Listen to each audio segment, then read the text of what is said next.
Boa noite a todos. Vamos começar mais uma live no nosso perfil. Hoje a gente vai falar de imunidade, né? Que é uma dúvida de todo mundo, se a gente fica imune, se desenvolve anticorpo, se o anticorpo some.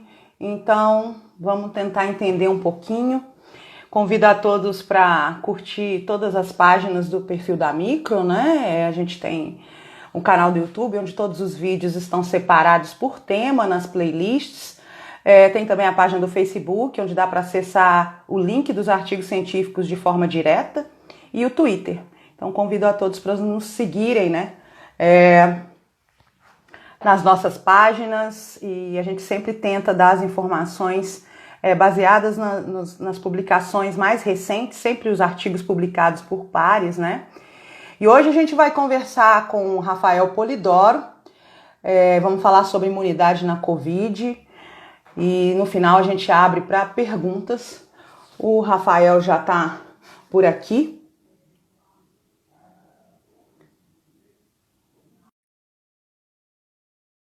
Vamos esperar o Rafael aparecer por aqui.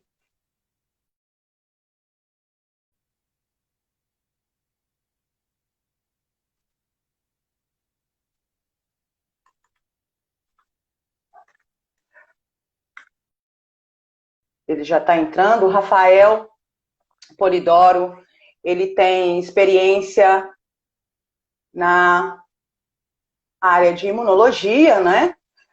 Trabalhando com ênfase em linfócitos não convencionais, vacinas e imunoparasitologia. Atualmente, doc,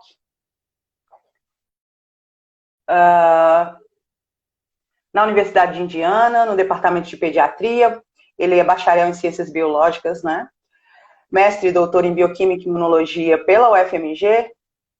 E ele estudou os principais protocolos de vacinação usando o vírus influenza e o adenovírus recombinantes contra a doença de Chagas em modelo murino, sob orientação do Dr. Gazinelli e Dr. Alexandre Vieira Machado. Eu estou aguardando ele entrar aqui.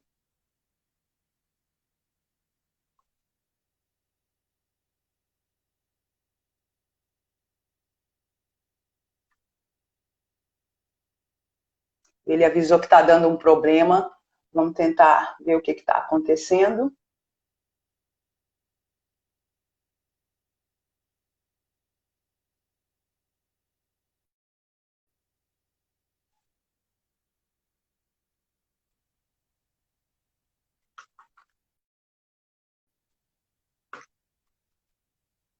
Ele entra, mas não consegue entrar direto. Ele tem entrado e tem caído a entrada dele na nossa live.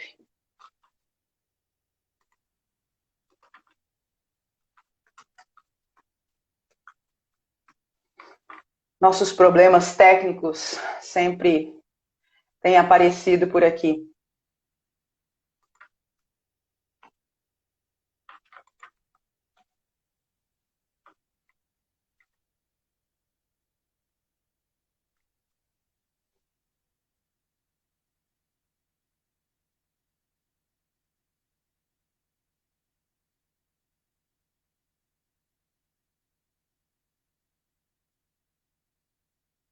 Nossa live tão esperada de imunidade já está com alguns problemas.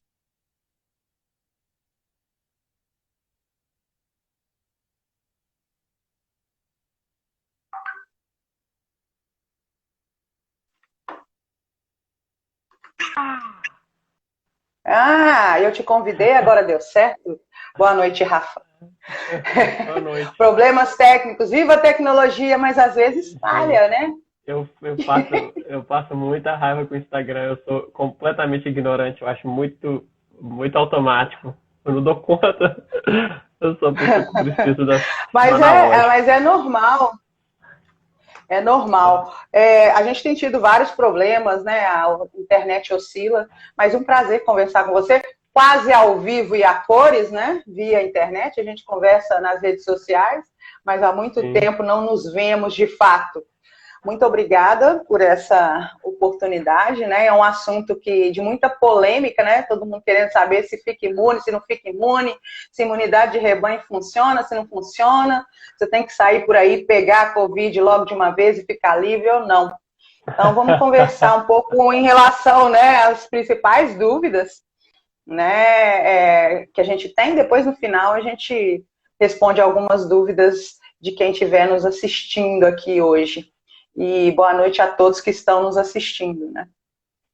Então, Rafa, Boa noite, pessoal. considerando essa sua experiência e parabenizar, porque recentemente você publicou uma revisão sobre resposta inflamatória na Covid, né? Muito bacana o seu trabalho. Depois, talvez, no final, contar um pouquinho desse trabalho em particular. Mas vamos começar com uma coisa mais simples, assim, que muita gente ainda não entende a imunidade, acha que é só ter anticorpos. Então, o que é a imunidade? O que são os anticorpos? Como que a gente defende das infecções no geral? Uhum. Ó, imunidade significa isenção, né? A palavra imunidade, ela vem da política. Ela veio da política, acho que romana ainda, e significa isento durante o cargo, é isento do cargo. Aí, em fisiologia, ela começou a aparecer dentro de doença. Então, quando você fica menos doente, você tem uma imunidade acontecendo, que tem a ver um pouco com as dúvidas das pessoas em relação a isso. Mas hoje o conceito mudou bastante. Imunidade é qualquer coisa que possa te proteger de patógenos em geral, de ficar doente. Então, a pele, por exemplo, é o maior órgão do sistema imune, apesar da gente não considerar, é o que te separa de patógenos. E quando você não tem a pele, fica assustado, por exemplo, em queimaduras e etc. Então, realmente, a pele ajuda muito. Então, você também tem outras coisas que ajudam o seu sistema imune, que são células que produzem fatores, proteínas, capazes de te defender de diversas maneiras. Mas, assim, em geral, todas as células do corpo, não todas, mas a maior parte das células do corpo são capazes de ter algum tipo de imunidade e te proteger de patógenos. Então, todas as células do pulmão são capazes de entrar no estado anti-interferon, por exemplo, que é antiviral. E aí, elas ficam ligadonas, tentam parar o vírus por si mesma, enquanto o sistema imune mesmo especializado, células que todo mundo já ouviu falar, né, linfócitos, os leucócitos, os glóbulos brancos, produzem os fatores que realmente são eficazes e conseguem eliminar o patógeno. Então, a imunidade, em geral, é esse processo de manter a entropia, né, fora. Você está tentando manter o sistema bonitinho, que quando você não está com ele bonitinho, você começa a decair, ficar mais doente, imunossuprimido, ter infecções oportunísticas, coisas que a gente sempre ouve falar. Então, o sistema imune é que está mantendo essas coisas funcionando. Certo.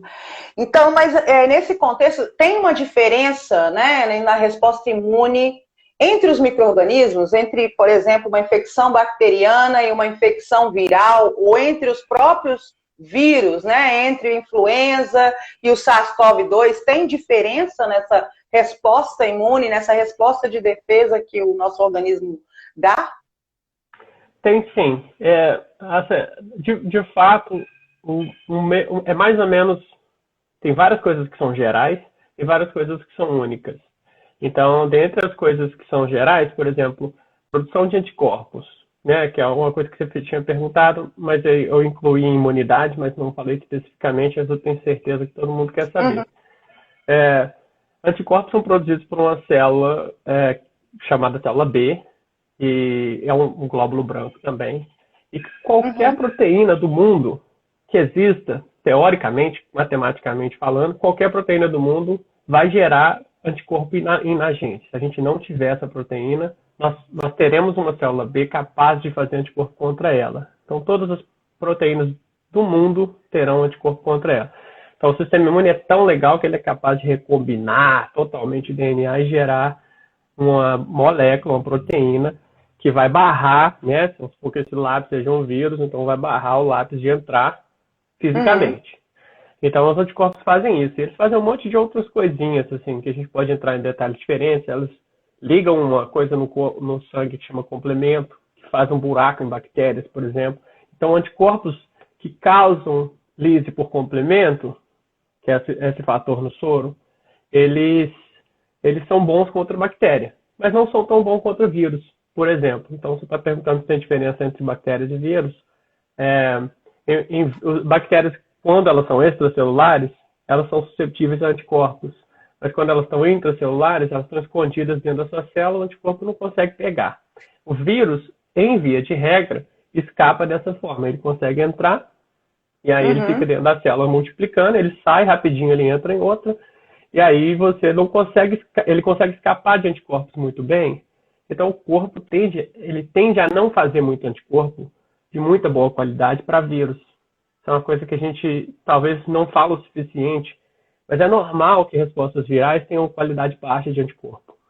E é normal também que anticorpos subam e baixem com o tempo. Em qualquer infecção, bacteriana ou não, sempre o anticorpo sobe e desce daí a umas semanas. Essa é a coisa bastante comum. Então, existe diferença entre micro-organismos, resposta imune de micro-organismos e vírus, mas existem muitas similaridades também. Então, é mais complicado, né? Talvez eu não tenha respondido o suficiente, mas... Não, mas dá para entender. Então, a gente tem uma resposta que é geral, né? E tem uma resposta específica que vai depender, então, do patógeno. Isso. Todos os vírus vão dar uma resposta que a gente chama de antiviral. E aí o vírus tenta roubar essa resposta, tenta trocar a célula, o que ela está produzindo para combater o vírus tenta parar isso de alguma forma para ele poder explicar. O influenza, por exemplo, ele rouba um pedaço do seu RNA, que são os ácidos nucleicos que fazem as proteínas, ele rouba um pedaço e cola no dele, para disfarçar. Então você fica achando que a sua célula não consegue ver que é um vírus, porque ele esconde usando um pedaço do seu próprio RNA. Outra coisa que o influenza faz, e o coronavírus talvez faça também, é manipular o sistema de estresse da célula, porque quando ela se infecta, ela entra em estresse. E aí isso é uma das formas que o seu sistema imune acha ela. Fala, pô, essa aqui está infectada e essa aqui não está. E aí se ele conseguir barrar esse estresse, a célula não vai apresentar que está infectada, e aí você não tem um sistema imune vendo aquela célula infectada e a infecção continua. Então, nós temos peculiaridades, mas sim, sempre tem resposta antiviral, e essa resposta antiviral está associada na Covid-19 com a melhora dos sintomas. Gente que tem poucos sintomas, gente que vai se recuperar, em geral, tem uma ótima resposta antiviral. Então, a resposta antiviral está diretamente relacionada aos sintomas, né? Então, o que a gente sabe hoje de resposta imune contra SARS-CoV-2, né? Com relação aos sintomas. E é justamente o que eu queria saber. Por que a gente tem pessoas que se infectam, mas são assintomáticas, outras têm sintomas mais leves e outras têm sintomas mais graves? O que tem isso a ver com a resposta imune dessa pessoa? Essa pergunta a gente acaba tendo que responder baseado na pouca evidência que a gente tem, né, que são só 6 meses de doença, mas também baseado no modelo de SARS-CoV-1, que é o primeiro coronavírus que deu origem ao nome que a gente chama de síndrome respiratória aguda grave, né? SARS, que é o nome do próprio vírus.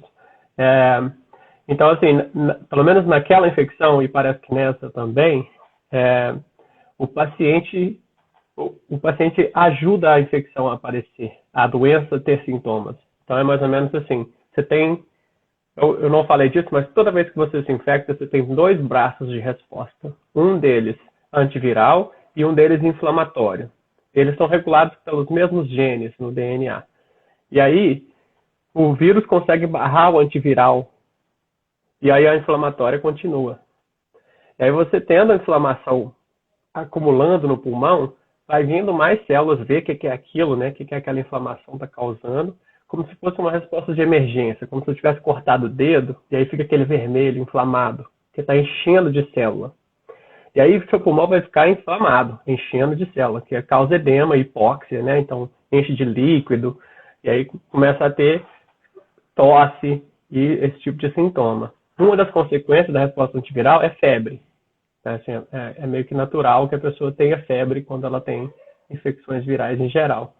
E aí, esses sintomas são relacionados à sua resposta imune funcionando, mas a piora deles, por que alguns têm mais, é porque provavelmente eles têm outro sistema no corpo que está ajudando a inflamação a amplificar. Então, assim, há Então, uma é uma ampliação resposta em excesso. É uma resposta em excesso. Ou, por assim dizer, que não para a si mesma. Porque, como eu falei, né, a gente naturalmente tem um anticorpo subindo quando tem uma nova infecção, e aí ele cai. Então, é normal que a gente tenha uma resposta inflamatória no começo e resolva depois. Às vezes a pessoa começa a ter essa inflamação na Covid e fica inflamado para muito, muito tempo. Não se recupera. Tem gente que sai do Qual hospital seria e não essa recupera. explicação? Qual porquê ela é mantida? A gente já tem alguma resposta baseada em outras infecções virais? Sim, acho que essa era a minha intenção quando eu fiz o modelo. Quando eu fiz o trabalho de revisão, eu também propus um modelo de infecção baseado em outras doenças. É mais ou menos parecido com como se fosse um fumante, resumido só no fim da vida do fumante. Quando ele vai começar a ter muitos sintomas e ficar doente mesmo, você tem dano pulmonar por causa do cigarro, que é um dano, mas aí você tem outros danos, que é, por exemplo, doença cardíaca, obesidade, as comorbidades parecidas com as da Covid-19. E aí o dano pulmonar começa a amplificar, que ele manda sinais. Então, você tem as células infectadas, manda sinais para o corpo. O corpo detecta essa resposta de emergência como uma emergência. E aí ele pega todas as suas células, imagina que você está... É mais ou menos assim, agora eu vou falar o mais didático possível. Imagina que você viu um assaltante para roubar a casa do vizinho. Aí você chama a polícia. Então esse é o sinal, né? A própria casa tem o seu alarme, que é a resposta antiviral. Aí o bandido vai lá e desarma o alarme. Mas você ainda chama a polícia. Aí a polícia vem, mas era para vir um carro de polícia só, para resolver pouca coisa ali, investigar e ver o que aconteceu. Mas aí vem um monte, muito. E aí vem um monte de policial mal treinado ou destreinado. Que o seu corpo está achando que é uma emergência muito grande, é um terrorismo, vai destruir tudo. E essa resposta exagerada, quando vem para o pulmão, chega igual um policial novato, que acabou de tomar um monte de tapa na cara e passou por uma hierarquia e uma violência muito grande durante a formação, e ele chega achando que o bandido tem que morrer e tem que apanhar. Então ele chega no pulmão da pessoa e destrói tudo. E ele não resolve Então, ao invés de só conter a infecção, ele destrói o tecido pulmonar e piora a situação ainda do indivíduo. Muito, exatamente. E é localizado, né? São nas partes baixas do pulmão, que realmente indica que é uma coisa imune, autoimune, não é do próprio vírus. E aí destrói o pulmão, digere ele, porque essa resposta evoluiu para quando você cortar a mão mesmo. Então você tem um predador que te mordeu, e aí ele te infecta, né? Cheio de bactéria oportunista, cheio de coisa. Então suas células têm que correr lá e matar todas as bactérias, sem pensar qual é qual. Então ele chega e digere o tecido inteiro. Mas quando isso acontece no pulmão, é um desastre, porque você está dentro do corpo, é um órgão muito especializado, que depende da sua arquitetura para funcionar, né, para respirar, e aí você começa a ter esses danos, falta de ar, e vai só piorando a falta de ar, porque não para de chegar policial, né, não para de chegar células dos glóbulos brancos e danificar o pulmão da pessoa. E isso faz com que mais gente chame mais polícia. E aí mais células do pulmão voltam. É uma resposta, sistema. Desencadeia tem uma resposta em cadeia que vai aumentando ainda mais a inflamação, ao invés de resolver, está ajudando a piorar. E Exatamente. Isso, quando a gente vê nesses indivíduos que têm acometimento de vários órgãos, está acontecendo em vários órgãos, não só no pulmão. Exatamente. Essa resposta de emergência ela não fica contida, porque quanto mais inflamado, mais dilatado.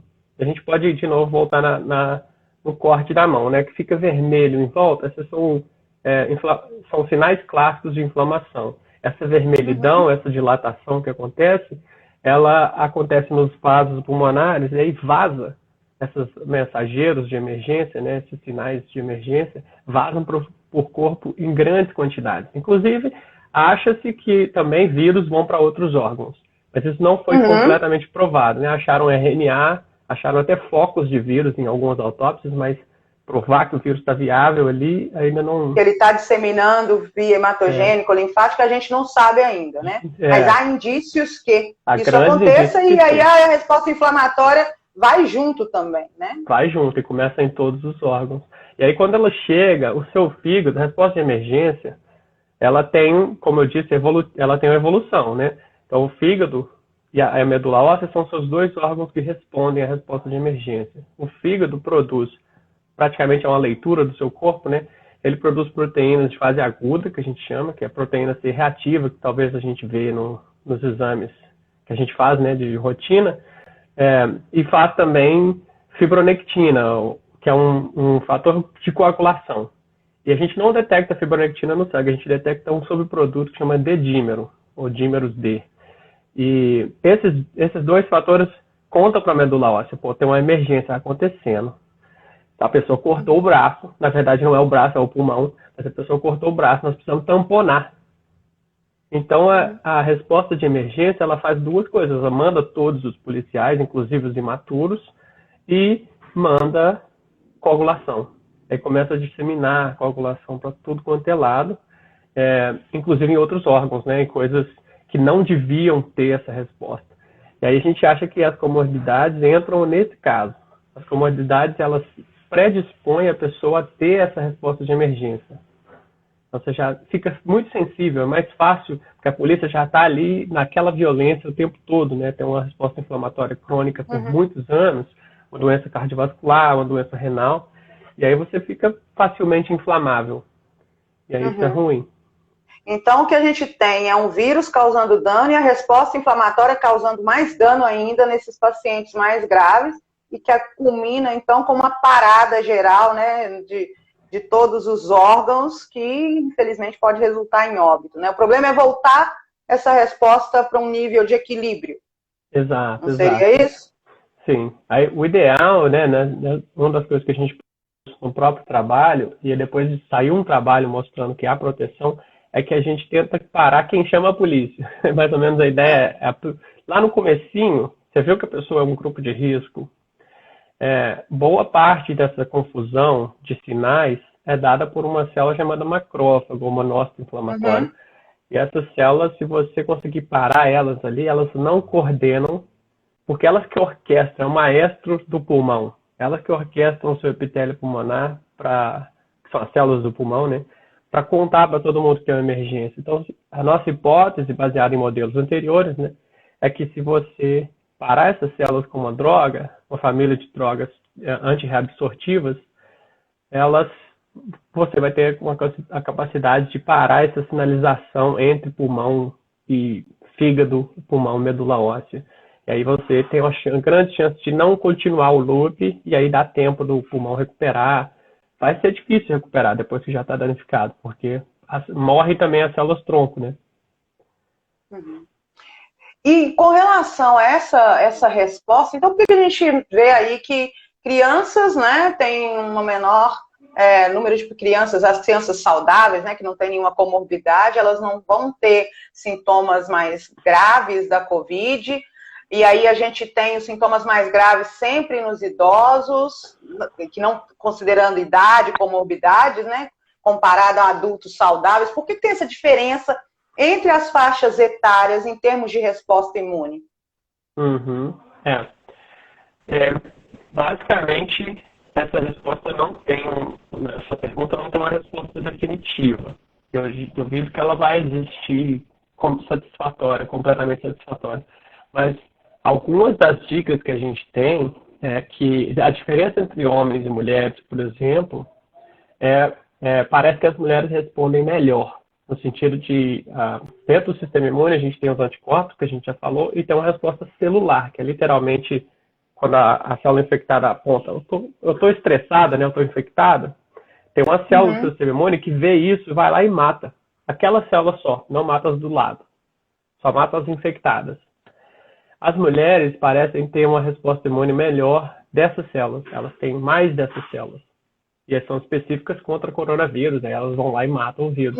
Parece que há uma diferença entre homem e mulher, essa diferença tem respaldo na imunidade. enquanto o homem já responde de forma mais inflamatória. Essa resposta mais inflamatória, não só em homens, mas também ela aumenta com a idade, é treinada. Ela não é aleatória. Então, quanto mais infecções você teve na vida, mais inflamatório vai ser. Então, a criança ela pode ser protegida por várias coisas. Uma delas é que crianças têm muito mais coronavírus circulante. Porque em escolinha, né, pega tudo quanto é vírus, não só coronavírus. Uhum. Criança tem todos os vírus. Então pode ser uma imunidade cruzada. Sim, sim, elas podem. E não só isso. O muco protege. Ter muco protege. Só de você ter muito muco, o vírus não entra na célula, porque ele precisa de barreira física, né? A gente fazia experimento com influenza, você tem que aumentar a absorção o máximo possível, né? Tem que deixar a superfície bem limpinha para o vírus poder entrar. Então, quanto mais meleca do nariz, mais coisa, mais difícil de entrar. Outra coisa que acontece é que como as crianças estão sendo vacinadas constantemente na infância, até os 10 anos de idade, e elas também se infectam com outros vírus constantemente, elas têm muito IgA, que é um anticorpo de mucosa, muito presente na mucosa. Uhum. E aí a gente já sabe disso para outras viroses, IgA, mesmo não específicos, mesmo não sendo contra o coronavírus, pode ser o IgA contra a influenza, são capazes de bloquear, em parte, a infecção. Então, as crianças podem, de várias formas, se proteger, e a principal delas, no sentido de depois que entrou, né, se a criança se infectou, elas tendem a não responder de forma sistêmica a dano pulmonar. Então, não é natural isso acontecer. E aí, dentro da hipótese do trabalho que eu fiz, a gente acha que essa tendência é porque elas não têm esses macrófagos inflamatórios ainda. Isso vai acontecer durante a vida. Então, essa é a diferença básica. Mas, considerando que a gente vê casos aí de crianças com sintomas graves, algumas têm comorbidades, outras não, isso tem uma variação, né? A maioria não vai ter, né, uma resposta inflamatória exacerbada, mas outras podem ter. E as crianças, quando se infectam, mesmo sem essa resposta inflamatória, na sua opinião, elas transmitem, não transmitem, né, elas podem ter um papel no processo de transmissão? A gente está vendo trabalhos mostrando que sim, outros que não. Elas são carreadores, né? Qual que é o risco da gente reabrir escola, por exemplo, para o contato familiar, para os grupos de risco da família, né? Os pais, os avós, né? Sua opinião. A minha opinião é que acho que até os 4, 5 anos de idade não deve ter uma transmissão muito alta, pelo menos pelos dados que a gente tem aqui dos Estados Unidos, que abriram as escolas de crianças até a gente chama de pré-K, que é o pré-kindergarten, né, jardim de infância, já estão abertos. Até o prézinho. Até o prézinho, isso. Já estão rodando há um tempo. E não aumentou a infecção entre os pais. Então a gente tem a tendência a acreditar que crianças bem menores, que realmente estão sendo vacinadas constantemente, inclusive vacinas de via oral, né, que gera muita muco, muito IgA, parece que essas crianças realmente transmitem bem pouco. Tá? Se abaixo de 1, né, 1 para 1. Agora, crianças acima de 5 anos, que já tomam vacina menos frequentemente, se infectam menos, eu não abriria a escola se fosse eu o poder de decisão. Então aí a resposta já muda, né? Entre essa faixa etária até 4 anos, eles têm uma proteção maior, e à medida que vai envelhecendo, né? Vai crescendo, você já perde esse coringa, né? De ter uma proteção. E aí aumenta o risco para os contatos próximos. Então, eu diria. Você diria, então, que, por exemplo, de 12 a 16 anos, aí já seria considerado, assim, um risco como de transmissão como de adultos? Eu acredito que o risco de transmissão não deve ser igual de um idoso. Acho que os idosos transmitem muito, muito mais mesmo, acho que umas 10 vezes mais. Agora, elas devem transmitir pelo menos para 1. E aí, você transmitindo para um adulto, daí para frente é um caminho sem volta, né? Até descobrir todo mundo que a pessoa infectou é muito difícil. E essa era uma das perguntas, né? A gente falou aqui de resposta cruzada, então a pergunta era justamente essa, né? Se a gente ter contato prévio com outros coronavírus nos beneficiaria, né, com uma resposta cruzada. Isso valeria para crianças, mas você acha que para os adultos também isso seria Seria um fator importante? Você vê como que você vê isso? Eu acredito que sim. Eu acredito que proteção cruzada existe, mesmo que ela seja bem pequena, ela vai evitar você ter o loop inflamatório. Você não evita de infectar, não evita de transmitir, mas você evita de ter muitos sintomas, porque na hora que alguém chamar a polícia, vai vir um policial certo, né? Policial para aquele Uhum. tipo de assunto correto. Então, eles vão conseguir matar as células no pulmão. Às vezes a pessoa chega até a ser hospitalizada, mas ela recupera bem mais rápido. Eu acredito que é bom ter uma imunidade cruzada, sim. Mas, assim, dessa opinião, agora saiu um trabalho recente falando sobre essas células T de outros coronavírus, né, de um dos 3 anteriores, e realmente pacientes que tinham algumas dessas células se davam melhor. E aí eu imagino que porque há realmente uma proteção cruzada, mesmo de adultos. Agora, para parar a infecção, E teria que ser muito boa. Mas e aí a gente vê também que tem muitos trabalhos questionando e com hipótese, alguns já testando, né, essa proteção cruzada pela vacina BCG, que é contra uma bactéria, né? E aí como que funciona uma proteção cruzada de anticorpos direcionados contra uma bactéria? Como é que isso protegeria de uma infecção viral, né, pelo coronavírus? Protegeria de outras infecções também virais? Que diferença tem da vacina dos Estados Unidos, da Europa, no Brasil, que levaria a isso, né? Que eles estão vendo uma correlação entre os lugares que têm vacinação contra BCG e a incidência de casos da Covid. Isso é uma realidade, não tem nada a ver, enfim. Os trabalhos de correlação, usando correlação entre vacinação geral e proteção de coronavírus, eu duvido muito. Eu já li, inclusive li um que saiu agora, realmente artigo, né, que era um preprint, saiu como artigo. Eu não confio muito nos dados, mas é porque esse tipo de correlação, ele abrange grupos muito não homogêneos. E aí, estatisticamente, existe uma coisa chamada paradoxo de Simpson, né, que é quando você tenta colocar na mesma linha de proteção, no caso, dois grupos que não tem sentido ter essa proteção. Por exemplo, na África, países africanos com muita incidência de coronavírus, tipo a África do Sul agora, a faixa etária deles eles têm 2% da população acima de 60 anos. Quase não tem idosos lá. E eles são vacinados contra a BCG. Mas esse tipo de dado dá uma força muito grande para você falar, não, eles estão protegidos de coronavírus porque eles vacinam com BCG. Mas eu acho que eles estão protegidos porque eles são jovens. É um país muito jovem. E a Europa, não. Entendeu? Então, assim, eu acho muito pouco provável que isso sustenta uma análise mais fria. Mas há, sim, a correlação de BCG em trabalhos anteriores que eu também li na época, no começo da Covid, eu estava interessado nesse assunto, que BCG protege contra todas as infecções por 2 anos. Tem uma proteção de alguns porcentos, de 5 a 30%.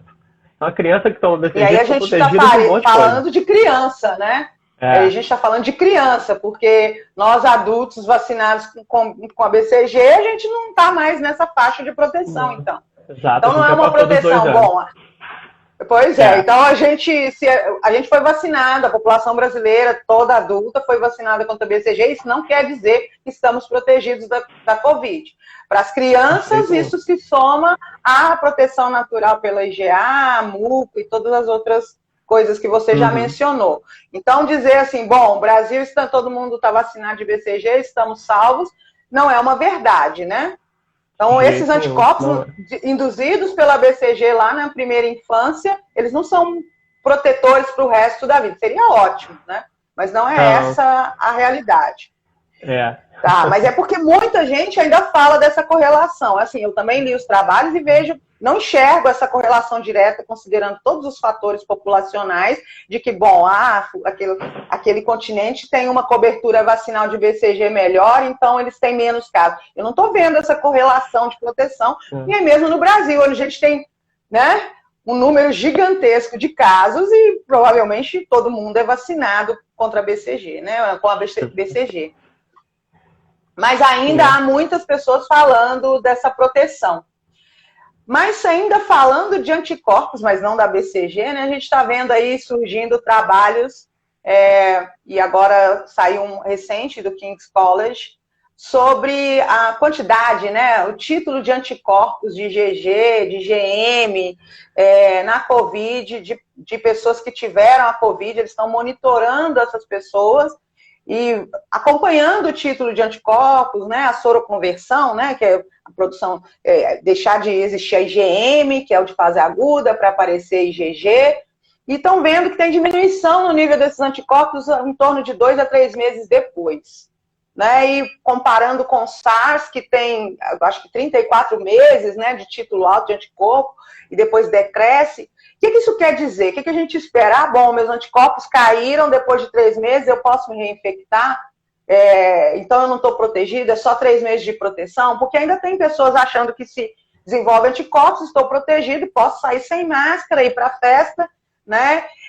Isso é real? Você está protegido de verdade porque você tem anticorpos? Ou você não está protegido? Né? Você tem que se preocupar ainda. A gente vai ter reinfecção recente. Agora a gente tem um possível caso de reinfecção aqui em Minas, né? De uma pessoa que testou positivo, se curou, depois voltou a testar positivo e veio a óbito. Foi uma reinfecção? Foi uma reativação? Qual que é a diferença disso? O que os anticorpos têm a ver com isso? Anticorpos, como eu falei, eles não têm essa função tão poderosa contra vírus, via de regra. As respostas celulares são realmente mais efetivas para a eliminação de vírus. Só que não te impede de infectar. Você vai se infectar e aí as células vêm e matam as células infectadas. Então, ainda é uma coisa de 2 etapas. Nesse período em que você não tem sintoma, ninguém tem sintoma, você está ou pré-sintomático ou assintomático, nesse período você pode transmitir. A diferença é que se você já pegou uma vez, essa janela vai ser mais curta, né? Por exemplo, eu vacinei contra influenza esse ano, o ano passado. Eu peguei influenza, com certeza. E a influenza inteira durou um dia. Em um dia eu tive tudo, só não tive febre. Mas eu tive tosse, coriza, espirro, etc. No outro dia eu estava bem. Então você infecta do mesmo jeito, por alguns dias, transmite, não do mesmo jeito, mas transmite um pouco menos, transmite para outras pessoas, ou seja, é um risco. Você que já pegou, sair na rua é um risco. Sem tomar cuidado, né? É um risco. Tem que continuar usando máscara, tem que continuar lavando as mãos, porque essa imunidade esterilizante, ela é quase utópica. É raríssimo, raríssimo. Mesmo nós que trabalhamos com modelo de vacinação em laboratório, que você controla tudo, tudo bonitinho, ainda assim, proteção esterilizante é raro. Assim, de falar que essa pessoa não pega nada. É uma janela pequeniníssima. Então, assim, com esse trabalho do King's College e outros mostrando que o anticorpo realmente, o neutralizante, né, ele cai com o tempo, então é um indício ruim para as pessoas que elas não vão estar muito bem protegidas por muito tempo. Tem que continuar tomando cuidado até sair uma vacina. Porque, diferentemente da infecção natural, uma vacina, ela faz a resposta de memória. É a função da vacina, fazer essa resposta de memória de qualidade. Então, a infecção natural não é um pouco diferente da vacina, que ela responde a um monte de antígeno ao mesmo tempo, né? Um monte de coisa do vírus, parte A, parte B, parte C do vírus. E ela é uma resposta mais de emergência, então ela não tem muita memória imunológica. Enquanto a vacina, ela foca na memória imunológica, ela faz um grande pico de célula, faz a mesma coisa, treina os soldados direitinho, e quando vem a infecção, você fica bem. Realmente, eu acho que vacina é muito mais solução do que você infectou e se sentir protegido para sempre. Agora, então, via óbito é raro. O que aconteceu desse caso que você me contou. É muito raro. Deve pegar de novo via óbito. Pois é, não se sabe, né, se de fato é uma reinfecção ou foi uma reativação, porque há indícios, né, porque eu acho que a mãe dessa pessoa faleceu da Covid, eles têm alguma deficiência na resposta imune, alguma doença autoimune, enfim, mas não está claro, né, e aí uma coisa que também eu já li, né, o risco de reativação em pessoas que têm alguma deficiência imune, né, do vírus ficar lá escondidinho e depois começar a dar uma escapada da resposta imune e começar a causar dano de novo junto com a inflamação. Uhum. Então, com relação a essa queda de anticorpos, então ela não tem um impacto negativo nas vacinas que estão por vir. Né? Não teria. Isso não influencia. Então, se eu não desenvolvo, se meus anticorpos caem, se eu vacinar, vai cair também os anticorpos induzidos pela vacina? Então, não, pelo que você disse, né? Então, isso não vai ser um problema para essas vacinas que estão sendo testadas em termos de imunidade. Isso não muda nada em relação à resposta na vacina. Isso. Né? Imagina, vou dar um exemplo. Imagina uma pessoa que ela não é especialista em coronavírus, como eu, não sou especialista em coronavírus. Mas eu vejo, eu trabalhei com vírus respiratório por 10 anos, então, tanto a influenza quanto o adenovírus, que boa parte das vacinas é de adenovírus, né? Das vacinas de corona. Então, assim, eu vi padrões de doença no coronavírus que eu resolvi, então, fazer um artigo científico sobre isso, né? A revisão com o modelo. Mas eu não sou especialista, eu nem tenho mão na massa para fazer isso, ninguém tinha na época, né? Na época eu comecei a escrever. Estava todo mundo descobrindo o que era. Então eu sou uma resposta emergencial. O meu anticorpo, meu conhecimento vai cair com o tempo. Esse meu modelo não vai se sustentar por tanto tempo, porque ele realmente foi feito com poucos dados, com tudo que eu tinha de conhecimento no passado, mas ele não é contínuo. Essa é a sua resposta de anticorpo contra o coronavírus. Ela é uma resposta meio que pegou, reciclou de outra coisa, foi uma resposta emergencial de alguém que não é da área. Agora, a resposta vacinal são os grupos de pesquisa trabalhando com o coronavírus agora durante muito, muito tempo. Eles são fortes no tempo, são fixos no tempo, eles são especializados, tiveram tempo para se formar, para fazer experimentos, para testar e etc. Então, a vacina faz isso, ela é muito mais demorada e ela é obrigatório fazer resposta de memória. É o jeito que você testa se funcionou. Se tem resposta de memória. Enquanto a resposta natural não tem uma memória muito boa. Mas nenhuma resposta viral, pelo menos não nenhuma, né? Mas a maior parte das respostas virais não tem resposta de memória muito boa. Você pega a influenza esse ano, você pega ano que vem, você pega o coronavírus esse ano, o coronavírus anterior, né? Você pega ano que vem. A gente já não é a infecção natural não é uma vacina. Esse é o que eu quero dizer. Sim, isso também é muito importante, né? A gente tem que entender que tem diferenças na resposta induzida, né, vacinal, e uma resposta à infecção natural. Rafa, e quanto à imunidade de rebanho ou imunidade de grupo, né? Seria uma solução? Você acha que alguma população vai alcançar essa imunidade de grupo? Qual que é a sua opinião sobre isso? A resposta anterior é a resposta dessa pergunta. Mas acho impossível. Acho que é impossível. Estão rolando festas da Covid aí para ver se... Eu sei, mas exatamente, eu acho que essas respostas não vão ser adequadas. Além do que, apesar de a mortalidade ser baixa em jovens, a hospitalização é a mesma. A hospitalização é alta. Então, assim, eu tenho um monte de amigo que vai viver, que está no hospital hoje com Covid, que eu tenho certeza que vai viver, a chance de morrer é 0,01, mas essa pessoa está ocupando um leito, essa pessoa está dando serviço para os outros, infectando outros, e aí quando ela sair, ela não vai estar protegida, porque ela não se vacinou. Não é, a infecção natural não é a mesma coisa que a vacinação. E aí, assim, algumas doenças causam essa resposta, que você só tem uma vez. Que bom. Mas não é o caso de respostas virais. Em geral, vírus respiratórios, você não tem uma resposta definitiva para sempre. Então, essa ideia de imunidade de rebanho, ela só funcionaria se você pegasse e nunca mais te pegasse de novo, tipo catapora. Pegou uma vez só para a vida inteira. Não é catapora, nós demos azar. Se fosse catapora, não era uma pandemia. Então, a gente tem que continuar tomando cuidado. Eu acho que não tem esse negócio de... rebanho. Imunidade de rebanho é um termo para vacina. Ele não é um termo natural. Ele não foi feito para infecções naturais, ele é feito para vacina. Eu não sei nem por que o pessoal que é o único jeito, exatamente. Foi introduzido lá no início da pandemia e o povo ainda está querendo a imunidade de rebanho e o passaporte de imunidade. Eu tenho anticorpos, posso sair por aí. Seria ótimo, né? Seria e justamente ótimo. Agora, vamos partir para as perguntas finais, nosso tempo está terminando aqui. Alguém, a Renata Witt 2005, perguntou justamente Por que com o SARS-CoV-2 não é igual ao vírus não é igual a catapora, né? Por que a gente não fica imune o resto da vida? Qual que é a diferença? Por que para uns a gente fica imune o resto da vida e para outros não? Né? Dengue, por exemplo. E por que isso acontece, se são todos vírus? Assim, depende. A resposta imune depende de quando, onde, como, né? O que aconteceu de fato. Existe um contexto ao redor da catapora que permite que você não pegue ela de novo, mas também você não cura dela nunca. Mais ou menos isso. Sim, mais ou menos dizendo, você vai ter um pouquinho de catapora ali. Agora você não é mais você é você catapora. E aí essa estimulação imune vai acontecer pro resto da sua vida, e aí você tem um pouco dessa resposta e te impede de pegar de novo. Mas como assim você catapora? Tem vírus, então eu pego catapora e fico com o vírus grudado em mim pro resto da eternidade, estimulando minha resposta imune? Então, se o Covid ficar escondidinho num canto estimulando a resposta imune, ia ser a saída?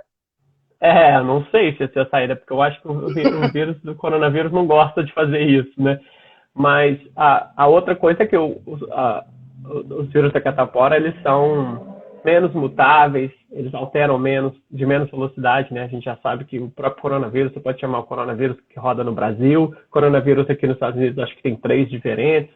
Tem genótipos de coronavírus, eles mudam muito rápido. A influenza ainda é pior. São as mutações, né?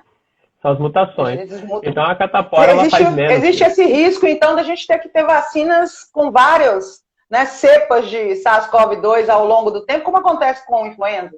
Uhum. Eu não acho que a gente vai viver sem uma vacina de coronavírus tomando ela para sempre agora. Eu acho que ela vai ser vacina todo ano, ou a cada 2 anos. Bom, se a gente tiver ela todo ano, como a gente tem de influenza, será ótimo. O problema é não tê-la no momento, né? Exato. Uma outra pergunta aqui, muita gente, né? Pra gente é comum IgA, IgM, IgG. O Bruno Tocaia, ele perguntou qual a diferença entre anticorpos neutralizantes, IgM, IgA, IgG, porque ele escutou que os neutralizantes são mais eficazes do que no combate à Covid. Uhum. O anticorpo tem um monte de coisa. Então eu não tenho muito como simplificar essa resposta para nível leigo, não. Mas assim, o IgM até que dá. IgM é uma resposta aguda. Então, todas as células B, elas têm, não todas, mas todas as células naive, né, as que nunca viram um patógeno, nunca viram uma doença, elas têm um receptor na sua superfície que é precursor dessa IgM, IgA, IgG, e tem uma outra aí que é IgE, mas eu não vou nem falar dela. Então, essa célula precursora, quando ela vê um antígeno, ela vê um vírus novo, o sinal que está em volta do vírus, ou seja, quem chamou a polícia, que bairro que é num bairro rico, é num bairro pobre, qual que é a ideia, essa informação ao redor conta para a célula B o que ela tem que fazer. Será que eu tenho que fazer IgA? Será que eu tenho que fazer IgM? Será que eu tenho que fazer IgG? Aí ou IgE, né? IgM não, mas IgA, IgG, ela sempre vai fazer IgM primeiro, enquanto ela prepara mutações, ela vai tentando ajustar ali o anticorpo, né? Vamos supor que realmente é esse lápis aqui, o coronavírus. Então você faz um IgM mais ou menos que liga assim, enquanto você permite que as suas células vizinhas mutem para fazer algo assim. E no fim você consegue agarrar, neutralizar o vírus. Então, quando você tem tempo, que é o caso de uma vacina, sua célula B tem tempo para poder fazer isso aqui perfeitinho. Um anticorpo muito bom, de boa qualidade, neutralizante. Que vai parar o vírus de entrar, não deixa ele entrar. Agora, o isotipo do neutralizante não tem... Pode ser IgA neutralizante, pode ser IgG neutralizante. Pode ser outras coisas, pode ser anticorpos que opsonizam, pode ser anticorpos líticos, pode ser anticorpos que simplesmente barram o vírus de se mover, ou chamam o sistema imune também, tem anticorpos que faz isso, e aí ela vem e come a célula infectada, ou come o vírus. Então, anticorpos podem fazer muitas coisas. O fato dele ser neutralizante é que aí ele vai agir sem outras células ajudando. Ele tem a ação direta no vírus. Ele neutraliza o vírus, ele não consegue entrar. E aí você não pega a infecção. Se você não pegar, você também não transmite. E aí você não transmite, a pandemia acaba. Porque o fato de ser pandemia significa que tem transmissão local em todos os continentes. Muito bacana. E a gente tem muitas questões, né? Acho que a gente tem que fazer uma. Aqui a gente teve um monte de perguntas. Nosso tempo está acabando, eu não sei se dá tempo de responder mais alguma, né? Mas é muita dúvida sobre imunidade, né? Algumas pessoas têm dúvidas assim sobre os testes sorológicos, por exemplo, que tem gente que não faz um ELISA hoje, dá positivo, IgG reagente, e aí daqui 15 dias não dá mais, ou então dá um título muito baixo. Isso é comum? Só para a gente finalizar. É comum. Infecções, como eu disse, infecções em geral, você tem um pico de anticorpo que ele sobe, e aí depois ele desce, e aí quando ele desce, você vai ficar bem perto do limite de detecção. E aí se o vírus, principalmente esse teste rápido, que ele não tem uma sensibilidade muito grande, eu acho que é uns 79%, eu esqueci. Mas eu não era alto, não. Tem variado muito entre as marcas também, né? Tem umas melhores, outros piores. Aí o teste rápido ele não vai ser bom o suficiente para que você fale, pô, ele consegue detectar mesmo os níveis baixos, que alguns que não vão detectar os níveis baixos. Então não é que você não tem anticorpo nenhum, mas é que a detecção realmente é limitada. Eu acho teste rápido, o que eu posso dizer? Se fosse de IgM, para saber quem está na hora infectado, porque o IgM vai te dizer quem pegou recentemente. Aí dá tempo de avisar sua mãe, de avisar todo mundo que você entrou em contato. Né? IgM até faz um pouco mais de sentido. O IgG, que você não sabe quando é que foi, né? Você ainda pode estar infectado, mas você pode ter infectado há muito tempo. Eu não sei se... Certamente não serve para controlar a transmissão. É isso que é o problema. Exatamente, dele. Em termos de sensibilidade, né? Serve para fazer um monitoramento epidemiológico. Rafa, a gente vai ter que encerrar. A gente tem um monte de perguntas. Eu peço desculpa a todos que mandaram perguntas, que não dá tempo de responder a tudo. Mas a gente vai mandar tudo para o Rafael. Vocês podem mandar também no nosso perfil, né, no direct, que a gente dá um jeito de responder. A gente perturba o Rafa. Eu agradeço a sua disponibilidade. Depois a gente marca uma live 2, porque todo mundo quer ficar imune de todo jeito. E a gente conversa mais. Obrigada a todo mundo que está assistindo a gente. Vai ficar salvo para quem quiser ver depois e tirar mais dúvidas. Obrigada, Rafa. Boa noite a todos. Obrigado. Boa noite, gente.